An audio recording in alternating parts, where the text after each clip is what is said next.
Ladies and gentlemen, a couple things that you need to know. These words, local color, that is the color of the object itself. So the local color of this apple is red. The local color of the stem is brown. Warm colors tend to look like they come forward. So if you want something to look like it's going forward, use warm colors.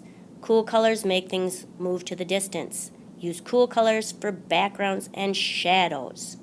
Okay, here we go.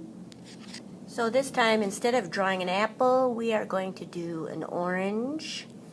And just for starters, I'll just do a light roundish sketch of an orange. And here's where that little navel-y thing goes.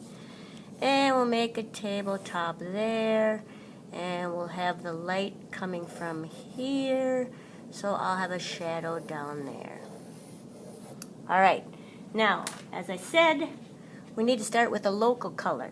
So what is the local color of an orange? Yes, that's right, folks.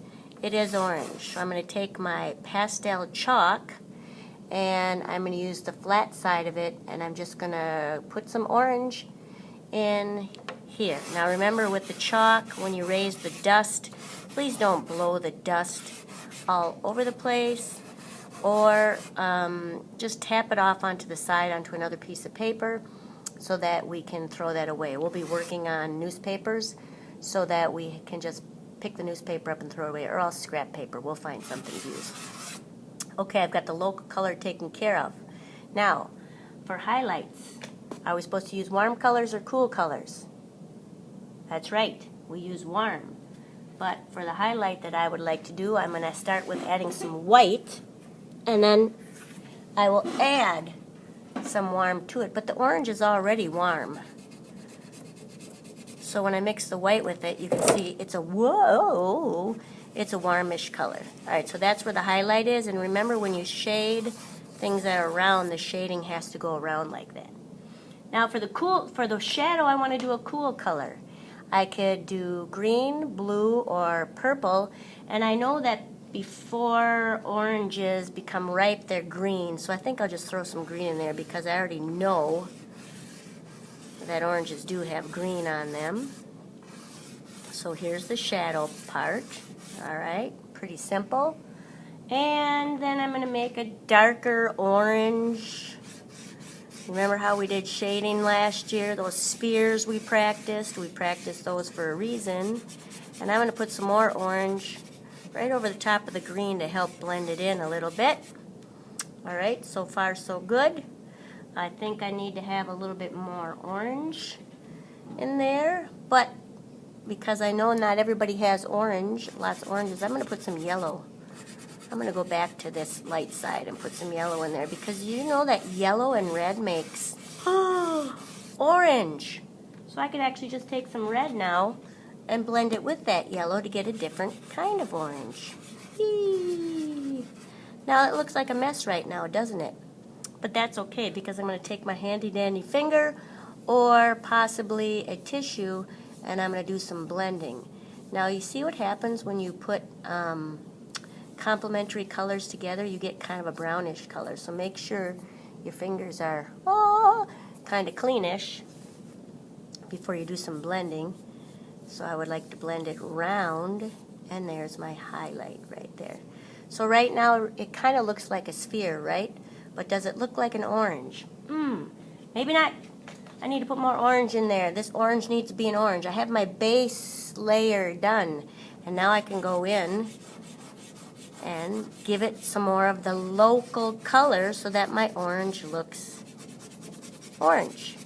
But I have all those other colors underneath to give it some shadows and some other colors like oranges have on them, other colors.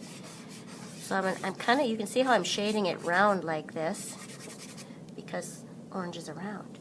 If I wanted to do a little smoothing out, I could. And now that highlight has gone away and I need to get it back. So I'm going to take my nice white chalk and I'm going to give it a highlight. And the highlight's going to extend out a little bit. Oh my, what happened to my little navel-y thing? I don't know. I better put it back in there. And that's usually pretty brownish. I think we'll just kind of do a brown. That sounds good. A little brown for my navel-y thing, or whatever those things are. So there it is. Woo! There's my little orange spot. And I know that when the light hits this top, it's going to shine on it. I would like to make more of a highlight. So I'm going to make this whole side lighter. Okay, and I'm going to make this a little lighter. And light right there, because the light's going to hit that too. So you can see I'm just taking this white chalk and giving it a nice round highlight.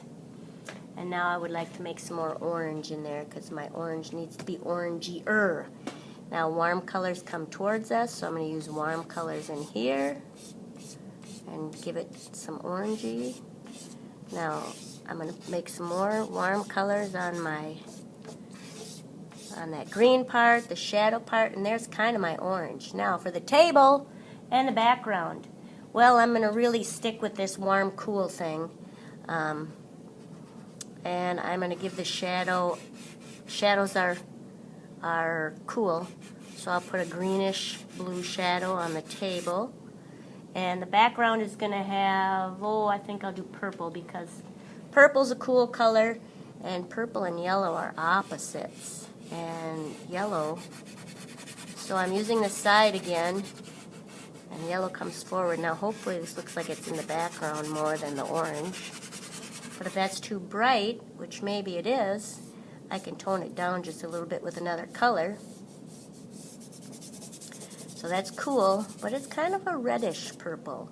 And so it might pop forward just a little bit. So I'm going to cool it out by putting a little bit of blue in there.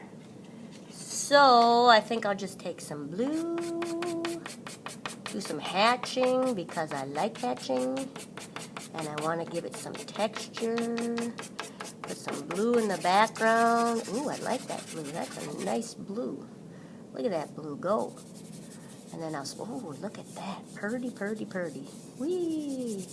Now back here, I think I want to make it a little darker back here because it's kind of where the shadowy side of the world is.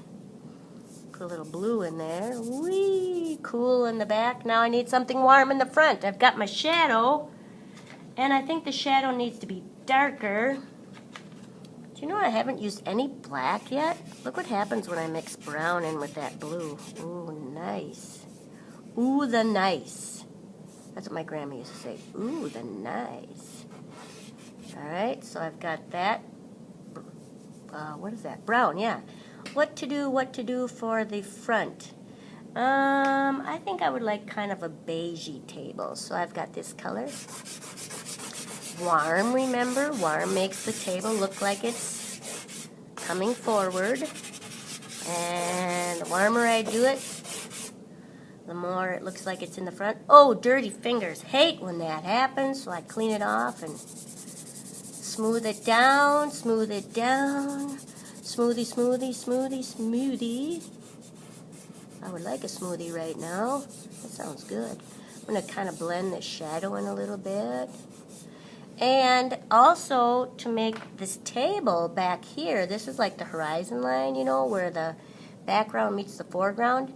To make that beige looks like it's back farther than the beige in the front. If I put a little cool blue in there, then this part of the table looks like it's back a little farther. Is that cool or what? This whole thing. Now, something important when you're doing drawings is to have edges pop out to help them really pop. Ooh, I'm going to put a little warmer stuff in the front. Warm. Kind of a warmer yellow. All right. And I'm going to make this edge pop by putting some white around it. Popping the edge. Oh, yeah. Looky there. And I'm going to make this edge pop by giving it a little bit of, except for orange makes it come forward. Shoot, Addison. Don't screw up now. I am going to make this edge with a bluish because blue tends to recede, and I want this edge of the orange looking like it's going back because this is the part that's closest to us. This part's far away and that part's far away. So there, all right? So I'm gonna make this edge a little more clear with that blue because it's a little farther away. Dang, I'm good. Today, anyway. Not always. And there's my orange. I'll sign my name now. Artisan. There we go. Orange. That's it. Bye. You're doing your own fruit now. Take care of business. Warm forward, cool backwards, local colors. Remember all that